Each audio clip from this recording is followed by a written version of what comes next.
Today I'm going to be showing you how to do a handstand, which looks like that.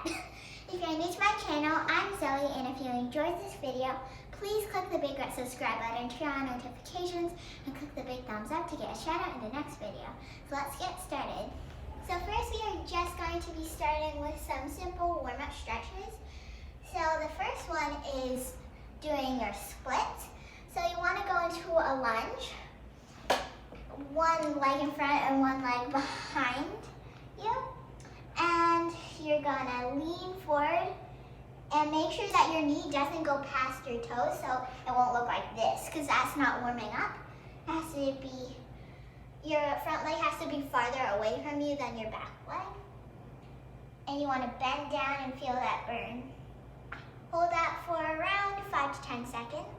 1, 2, 3, 4, 5, 6, 7, 8, 9, 10. Then you're going to pull your front leg back and straighten it. And put your head to your knee. Go down as far as you can. Alright, so now you are going to go into your split. So what you're going to do is just slide forward and put your hips down to the ground, and this will really loosen up your hips and it gets you ready for your handstand. 1, 2, 3, 4, 5, 6, 7, 8, 9, 10. And as you move along, if you feel comfortable, you can take your hands off the ground. So then you're going to do the same thing on the other side. So go into that lunge without your knee going past your toes. Straighten your leg, head to your knee. Then straighten out into your split. This is my bad leg. The left leg in front is definitely the better leg because I can slide farther down. But just try to go as far as you can on your bad leg. And your good leg. Okay, so the next stretch is to get into a straddle, which is basically going into a star shape and sliding down. Try to make your legs as straight and aligned with your hips as possible so you can feel that stretch in your hips. So put one hand under your right thigh and reach over with your other hand to go to your left side. Hold that for 10.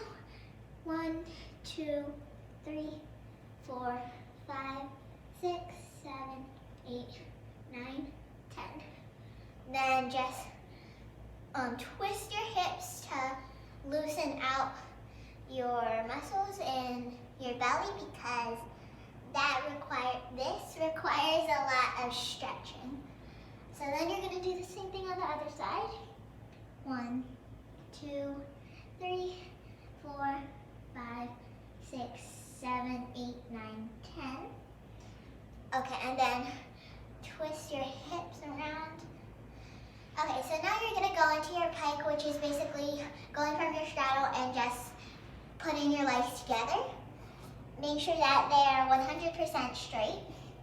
Then you're going to reach all the way down to your tippy toes, and this will really stretch out your hamstrings. Just go as far as you want and as you can.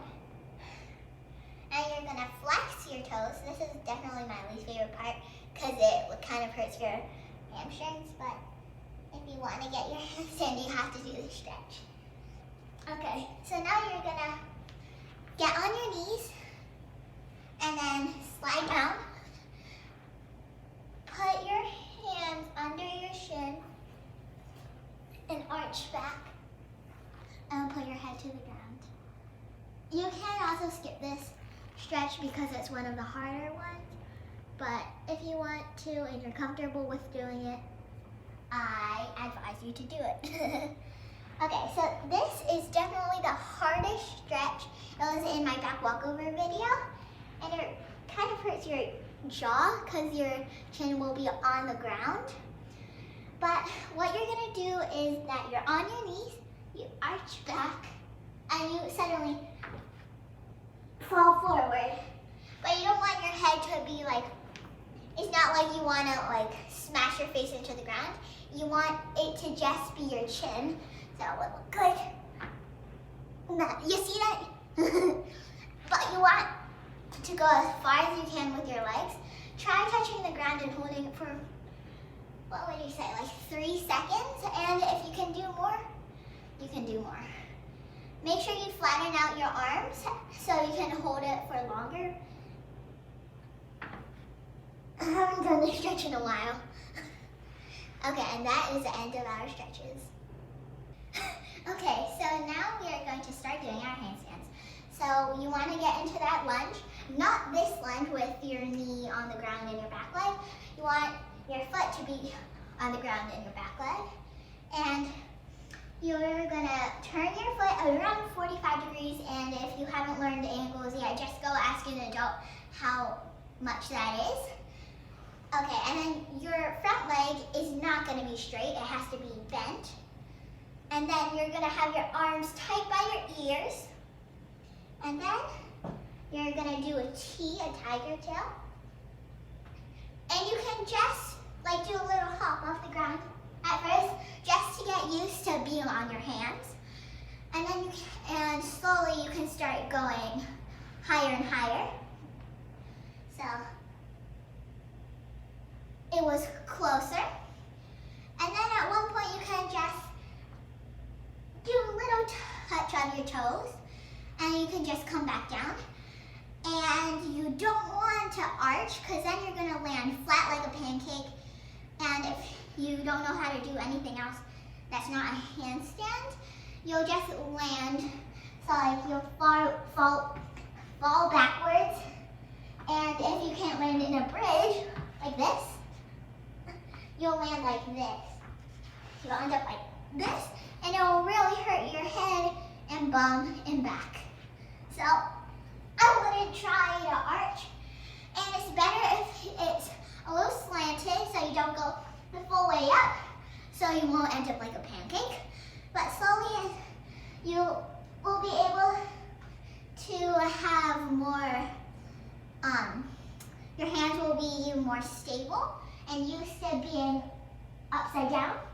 I mean, not really upside down, your head being upside down.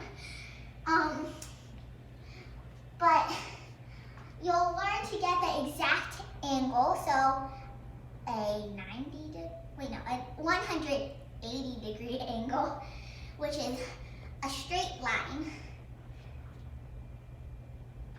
like that. And you also will start preventing your hands from making you fall back. You just want your hands to be tight on the ground. So like if they're loose, you'll end up like this, and that is not fun. So you want them to be stable, and that's why we go into the T. It'll also stable your feet.